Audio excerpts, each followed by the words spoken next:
In early 2026, a single message from Tehran sent shockwaves through energy markets, military headquarters, and government offices around the world. It did not come from a familiar face. Instead, it came from a man who had spent most of his life in the shadows of power. His name is Mojtaba Khamenei. And with his first message as Iran's new supreme leader, he signaled a far more dangerous phase of conflict. The statement itself was short, but its meaning was enormous. Mojtaba Khamenei made three things clear. Iran will continue fighting and expand pressure. He declared that Iran would use control over one of the world's most critical oil routes as a weapon. That route is the Strait of Hormuz. The Strait of Hormuz is a narrow stretch of water. At its narrowest, it is only about 33 kilometers wide, yet it carries immense global importance. Through this small corridor flows roughly 1/5 of the world's traded oil, fueling economies across Asia, Europe, and beyond. If the strait closes, oil prices surge instantly, shipping costs skyrocket, and energy markets panic, impacting every corner of the global economy. This message from Tehran followed dramatic events. Only weeks earlier, longtime Supreme Leader Ali Khamenei was killed during intense regional conflict. His death created a sudden leadership vacuum. In Iran, the Supreme Leader holds ultimate authority over the military, intelligence, and strategic direction. Within days, clerical establishment and political elites rallied behind a successor long rumored to hold influence, Mojtaba Khamenei, the son of the late leader. For years, Mojtaba had remained out of public view, rarely giving interviews. Yet his influence within the security apparatus was widely believed to be significant. Now inheriting one of the Middle East's most powerful positions, his first message suggested continuity and defiance would define his leadership. Instead of de-escalation, his statement framed the conflict as a struggle that must continue, invoking revenge and warning regional governments hosting American forces. The message suggested Iran may fight this conflict not only on battlefields, but through the global systems that keep the modern world running. Disrupting the flow of oil can be as powerful as firing a missile. Is Iran transforming a regional war into a global economic confrontation? The signal came in an unusual way. Instead of appearing in public, the written statement was read aloud by an anchor on state television. The format underscored Mojtaba's enigmatic nature, but the content focused on retaliation, vowing to continue the struggle against Israel and the United States. Mojtaba Khamenei warned of targeting American military infrastructure. The U.S. has an extensive network of bases throughout the Middle East. From these bases, American forces monitor shipping and project power. By signaling these could be targets, Iran sent a clear warning to Washington. Even this was overshadowed by the mention of the Strait of Hormuz. Iran's coastline allows its military to deploy missiles and naval forces effectively. While past threats were seen as rhetorical, Mojtaba's statement suggested the strait is now a strategic lever to be used against Western powers. Reports of tanker disruptions and rising insurance premiums already had markets nervous. Now, the new leader has confirmed this as a deliberate strategy. If Iran cannot defeat adversaries through conventional military power, it will target energy lifelines. Once energy flows become a battlefield, the conflict becomes global. To understand the deeper meaning behind the message from Mojtaba Khamenei, it is important to look beyond the rhetoric of retaliation. Focus on the strategic logic that may be guiding Iran's decisions, because Iran's leadership understands a fundamental reality about the balance of power. In a conventional military confrontation, Iran cannot match the capabilities of the United States.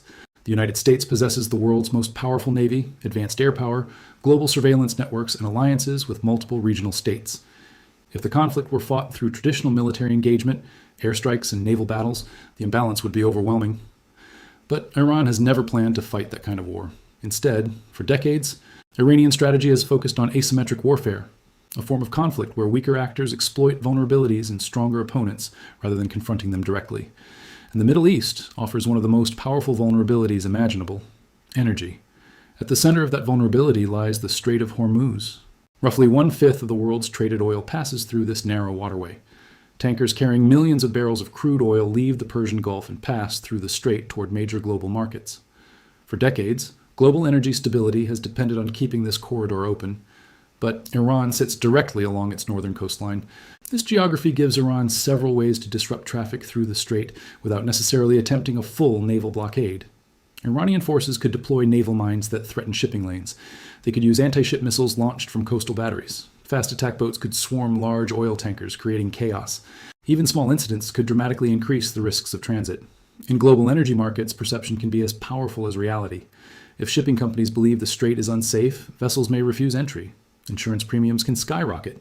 Shipping routes may be rerouted, and oil prices can spike within hours. This is why Iran's leadership has long viewed Hormuz not simply as geography, but as leverage. By threatening the world's energy supply, Iran can impose economic pressure far beyond the Middle East. But this is only one part of the strategy. The second pillar involves regional pressure on American forces. Across the Middle East, the United States maintains a network of military bases designed to project power and maintain stability.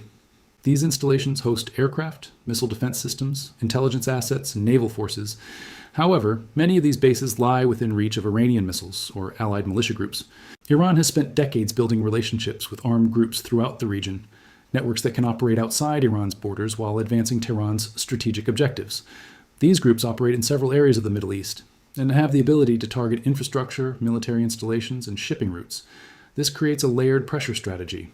Rather than confronting the United States in a single decisive battle, Iran can create instability across multiple fronts. Missile threats, militia attacks, cyber operations, and maritime disruptions can all occur simultaneously. Such a strategy complicates the decision-making process for Washington and its allies, because each new incident raises the risk of escalation, while responding militarily risks expanding the conflict further. In essence, Iran's approach attempts to turn its weaknesses into strengths. It cannot match the United States in conventional warfare, but it can make the environment around the conflict increasingly unstable and costly. And if global oil flows become entangled in that instability, the economic consequences could ripple far beyond the battlefield, which may be precisely the point. Because if energy markets panic and global economies feel the shock, pressure on governments could grow rapidly. And in that scenario, Iran would not need to win the war militarily. It would only need to make the cost of continuing it too high. If the strategy implied in the message unfolds as analysts fear, the consequences will not remain confined to the Middle East. Because the system at risk is not just a regional security architecture, it is the global energy system itself. At the center of that system lies the Strait of Hormuz, one of the most critical maritime corridors in the modern world.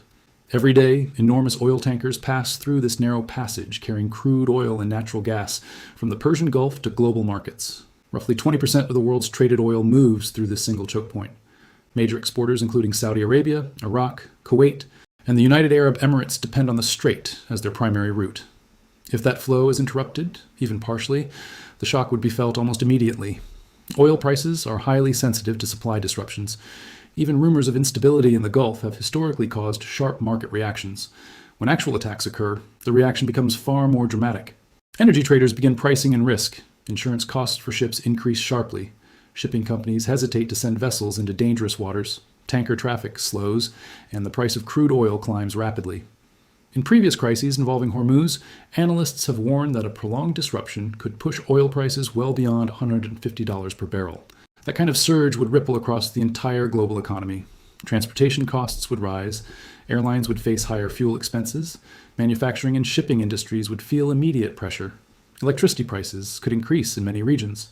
For consumers, this translates into inflation. Higher fuel costs mean higher prices for goods transported across long supply chains. Food prices often rise as agricultural production and transportation become more expensive. Governments could face new waves of financial instability. But energy markets are only one part of the equation. The second consequence could be military escalation. The United States and its allies have long maintained that the free flow of commerce through strategic waterways must be protected. If tanker traffic through the Strait of Hormuz becomes seriously disrupted, pressure will mount for a direct response. That response could involve naval operations designed to escort commercial vessels and reopen shipping lanes. The U.S. Navy already maintains a strong presence in the region through the United States Navy Fifth Fleet, headquartered in Bahrain. This fleet is specifically tasked with maintaining maritime security across the Persian Gulf, the Red Sea, and surrounding waters. But reopening a contested waterway is not a simple task. If Iran were to deploy mines, anti-ship missiles, or fast attack craft, clearing those threats could require extensive naval operations. Minesweeping missions, air patrols, and escort convoys could all become necessary. Such operations would carry enormous risks, because once military forces from opposing sides begin operating in close proximity, within a narrow waterway, the possibility of direct confrontation increases dramatically. A single miscalculation could trigger a broader naval conflict. And that conflict would unfold in one of the most economically sensitive regions on the planet. The Persian Gulf contains some of the world's largest oil fields and energy infrastructure. Major ports, refineries, and export terminals lie along its shores. Any large-scale conflict in this area could threaten facilities that supply energy to markets across the globe. In other words, the stakes extend far beyond geopolitics. They touch the daily lives of billions of people who depend on the uninterrupted movement of energy through a narrow stretch of water. Which means that the strategy hinted at in Mojtaba Khamenei's message is not just about military confrontation. It is about leveraging one of the most fragile points in the global economy. And if that pressure intensifies, the shockwaves could spread far beyond the Middle East. The message from Mojtaba Khamenei was not simply a declaration of defiance. It was a signal about the direction this conflict may take. But what happens next is far from certain. The strategy hinted in his statement opens several possible paths for the conflict.